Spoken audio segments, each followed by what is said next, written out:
Hello everyone, कैसे हैं आप सभी। वेलकम करती हूँ माधुरी आप सभी का एमबीलो क्लासेस में। देखो लास्ट क्लासेस में हमने बीएनएस, बीएनएसएस और बीएसए इनके इम्पोर्टेंट टॉपिक्स और इम्पोर्टेंट सेक्शंस के बारे में डिस्कस किया था कि एआईबी 20 के अकॉर्डिंग कौन कौन सी चीजें आपको देखनी है, क्योंकि देखो टाइम कम है। कम टाइम में हमें स्मार्ट स्टडी कैसे करनी है। स्मार्ट स्टडी तभी होगी जब आपको इंपॉर्टेंट टॉपिक, इंपॉर्टेंट सेक्शंस पता होंगे। आज हम इस क्लास में सीपीसी के इंपॉर्टेंट टॉपिक्स और इंपॉर्टेंट सेक्शंस के बारे में डिस्कस करने वाले हैं, जो कि आपको एआईबी 20 के अकॉर्डिंग फोकस करने हैं। देखो यहाँ पर जो मैं आपको चीजें बता रही हूँ ना, इसमें से हमारा एआईबी भी कवर हो रहा है।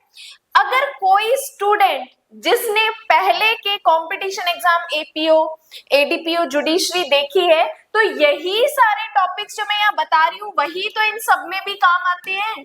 अब मैं कह रही हूँ कि मर्डर और कल्पेबल होमिसाइड जो है वो एआईबी के लिए जरूरी है, तो अब आप मुझे बताओ क्या मर्डर और कल्पेबल होमिसाइड जुडिशरी के लिए इंपॉर्टेंट नहीं है, एपीओ के लिए इंपॉर्टेंट नहीं है, एडीपीओ के लिए इंपॉर्टेंट नहीं है? तो इंपॉर्टेंट चीजें हर जगह इंपॉर्टेंट ही रहती है।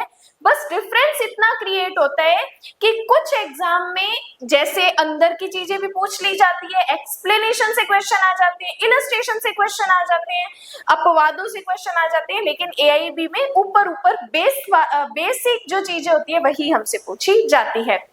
तो अब जो जो चीजें मैं आपको बताती जा रही हूँ वो सारी चीजें आप साथ के साथ बेरेक में नोट करो या फिर अपनी एक रफ नोटबुक में उसको लिख लीजिए। देखो सबसे पहले जो भी एक्ट आप पढ़ रहे हो उसका सेक्शन 1 और सेक्शन 2 आपको स्किप नहीं करना है। सीपीसी के सेक्शन 2 में जितनी भी डेफिनेशंस दे रखी है, ये सारी डेफिनेशंस हमारे प्री पॉइंट ऑफ व्यू के लिए इंपॉर्टेंट है।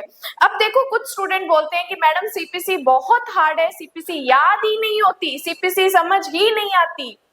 तो आप सभी के लिए जो स्टूडेंट घर बैठ के सीपीसी पढ़ना चाहता है, अपने एमडी लॉ क्लासेस पे 59 रुपीज की मेंबरशिप चल रही है। इस 59 रुपीज की मेंबरशिप में हमारा सीपीसी कंटिन्यू चल रहा है। हम सेक्शन 14 तक इंट्रो से लेके यहाँ तक कर चुके हैं, तो आप 59 रुपीज की मेंबरशिप ज्वाइन करके और ये सीपीसी की क्लासेस अटेंड कर सकते हैं। और इसी 59 में आपको बीएसए के वहां पे रिकॉर्डेड लेक्चर्स मिल जाएंगे, बीएनएस के एमसीक्यूज मिल जाएंगे, बीएनएसएस के एमसीक्यूज भी वहां पर मिल जाएंगे। अब यहाँ पे सिर्फ आपको लेक्चर्स मिलते हैं, यहाँ पे नोट्स, यहाँ पे एमसीक्यूज की पीडीएफ आपको नहीं मिलती। इसके कुछ नॉमिनल चार्जेस होते हैं जो कि आप मुझसे व्हाट्सएप पे कांटेक्ट करके ये पीडीएफ भी आप बाय कर सकते हैं। अब देखो मैंने क्या कहा, सीपीसी का सेक्शन 1 एंड सेक्शन 2 आपको स्किप नहीं करना, ये आपको पढ़ना ही पढ़ना है। इसके बाद अब डायरेक्ट सेक्शन 9 पे जंप करेंगे। 9, 10 एंड 11 इन सेक्शंस को आपको नहीं छोड़ना। ये यहाँ पे हमारे res sub judice, res judicata, civil nature के सूट जो हम सेक्शन 9 के एक्सप्लेनेशन में पढ़ते हैं, यहाँ पे ये सेक्शन हमारे लिए इंपॉर्टेंट है। इसके बाद सेक्शन 15 और 16 से भी क्वेश्चन बनता है कि सिविल वाद जो है कौन से कोर्ट में इंस्टीट्यूट किया जाता है। तो सबसे निम्नतम श्रेणी के कोर्ट में जो सूट इंस्टीट्यूट किया जाता है, तो 15 और 16 यहाँ पे आपको स्किप नहीं करना। उसके बाद सेक्शन 19 और 26। 19 यहाँ पे कहता है शरीर और जंगम संपत्ति के लिए, और यहाँ पे 26 कहता है वादों का संस्थित किया जाना। इसी 26 सेक्शन के साथ हमें ऑर्डर नंबर 4 भी साथ में पढ़ना होता है। इस क्लास में मैं आपको सेक्शंस और ऑर्डर्स दोनों बताने वाली हूँ, तो बेरेक में आप साथ के साथ अंडरलाइन करते रहना। तो यहाँ पे सेक्शन 6 वादों का संस्थित किया जाना बताता है कि किस तरीके से वादों को संस्थित किया जाता है, और इसके साथ ऑर्डर नंबर 4 आपको रिलेट करके लिख सकते हैं। इसके बाद सेक्शन नंबर 33 जजमेंट और डिक्री के बारे में, निर्णय और डिक्री के बारे में यहाँ पे बताया जाता है कि यहाँ पे जो कोर्ट है वो कितने दिन के अंदर जजमेंट देगा और डिक्री कितने दिन के अंदर और कब पारित की जाती है। इसके बाद अगर मैं बात करूं तो सेक्शन 46 आज्ञा पत्र से डायरेक्ट हमारा क्वेश्चन आता है। आज्ञा पत्र का जो टाइटल है वो हमारे लिए बहुत जरूरी है, यहाँ पे हमारा डायरेक्ट क्वेश्चन आता है 46 से। उसके बाद आप डायरेक्ट डिस्कस करेंगे 55, 57। देखो 55 और 57 यहाँ पे जो ये पोर्शन है ये हमें गिरफ्तारी और निरोध के बारे में बताता है, प्लस जीवन निर्वाह भत्ता। ये जो टाइटल है ये भी हमारे डायरेक्ट एग्जाम में पूछा जाता है, जीवन निर्वाह भत्ता कितना दिलाया जाता है।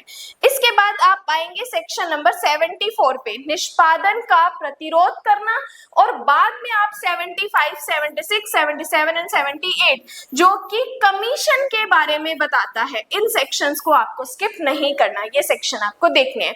इसके बाद अगर मैं बात करूं तो 80 जो सेक्शन है सूचना वाला वो जरूरी है।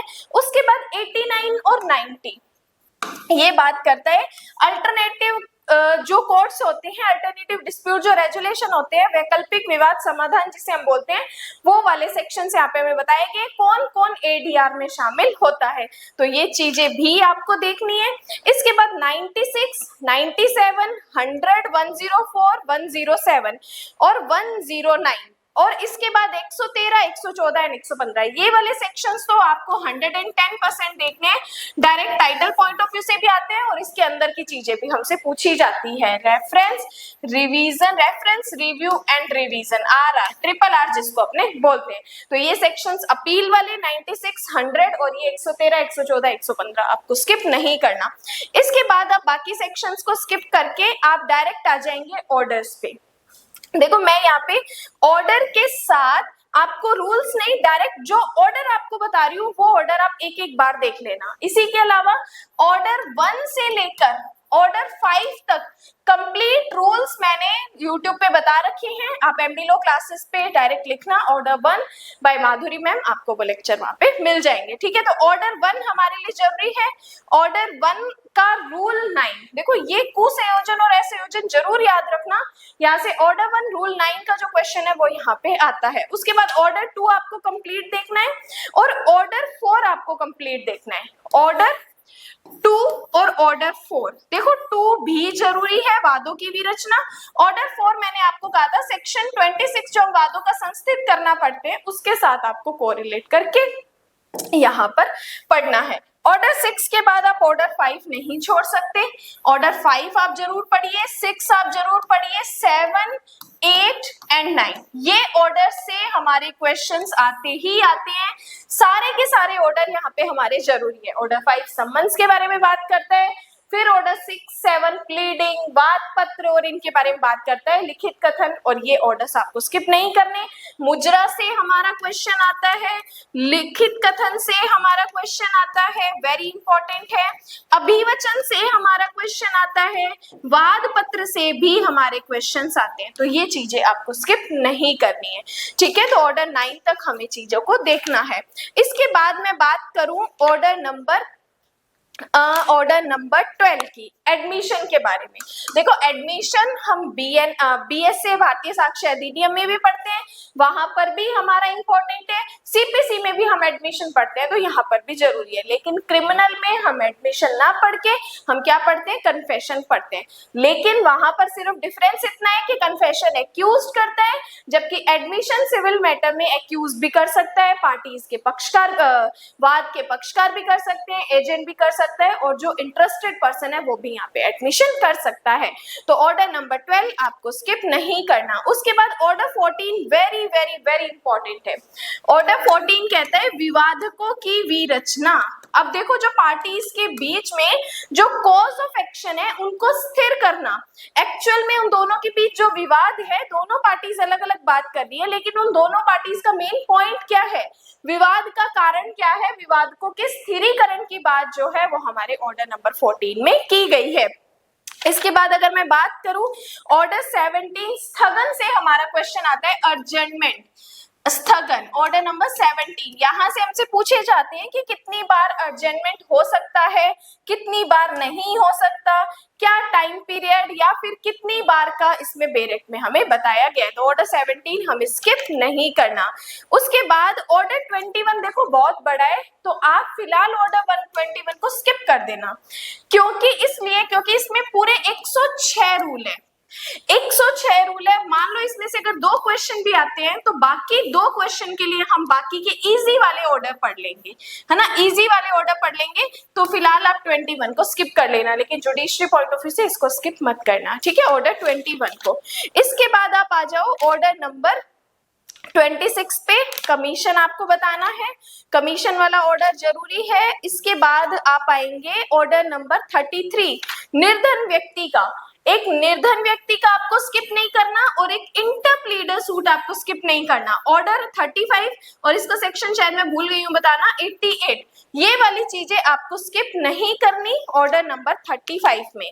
और इसके अलावा अगर मैं बात करूं ऑर्डर नंबर 39, अंतर्वर्ती और अंतरिम व्यादेश के बारे में बात करता है। यहाँ से भी हमारे डायरेक्ट रूल से क्वेश्चन आते हैं, तो 39 आपको स्किप नहीं करना। इसके बाद आप एक पढ़ सकते हैं ऑर्डर नंबर 44, 44, 45, 46, 47, 44, 45, 46 एंड 47, ये चार ऑर्डर फिर आपको पढ़ने हैं। यहाँ पे ये जो 45 और 46 है, रेफरेंस और रिव्यू जो रिवीजन अपने पढ़ते हैं 113, 114 और 115 में, तो इनके साथ आपको ये चीजें पढ़नी होती है। तो सीपीसी के इतने ऑर्डर्स एंड इतने सेक्शंस आपको छोड़ने नहीं है, इनको आपको देखना ही देखना है। यहाँ पे जो चीजें बताई है वो मैंने वेरी वेरी वेरी इंपॉर्टेंट बताई है, ताकि हमारे पास टाइम कम है और पढ़ना ज्यादा है, तो किस तरीके से हम इंपॉर्टेंट चीजें कवर कर सकते हैं। क्योंकि एआईबी के एग्जाम में हमको कम से कम 45 मार्क्स चाहिए होते हैं, पासिंग मार्क्स 45 है, लेकिन जब हम पढ़ ही रहे हैं तो हमें 45 ना सोच के हमें तकरीबन 60 से 70% मार्क लाने हैं, ताकि ये जो हम एआईबी में पढ़ रहे हैं वो हमें जुडिशरी में भी हेल्प करे, एपीओ में भी हेल्प करे, इवन एडीपीओ के एग्जाम में भी हेल्प करेगा। तो ये चीजें आपको पढ़नी है। इसी के साथ अपने एमडी लॉ क्लासेस में एक YouTube पर न्याय यात्रा बैच स्टार्ट किया जा रहा है। ध्यान से सुनिएगा, बहुत जरूरी है न्याय यात्रा बैच। अब सबसे पहले स्टूडेंट ये बोलते हैं कि मैडम इस बैच की फीस कितनी है, तो ये YouTube पे जो है 399 का जुडिशरी बैच स्टार्ट किया जा रहा है। इस 399 में आपको 20 सब्जेक्ट्स करवाए जाएंगे। कौन कौन से सब्जेक्ट होंगे, टाइमिंग क्या होगी, कैसे क्लास ज्वाइन करनी है, ये सारी चीजें भी आपको बहुत जल्दी अपडेट कर दी जाएंगी। पहले आप इस मेंबरशिप को ज्वाइन कर लीजिए, इसका स्क्रीनशॉट व्हाट्सएप पे शेयर कीजिए, इसके व्हाट्सएप ग्रुप में ऐड हो जाइए।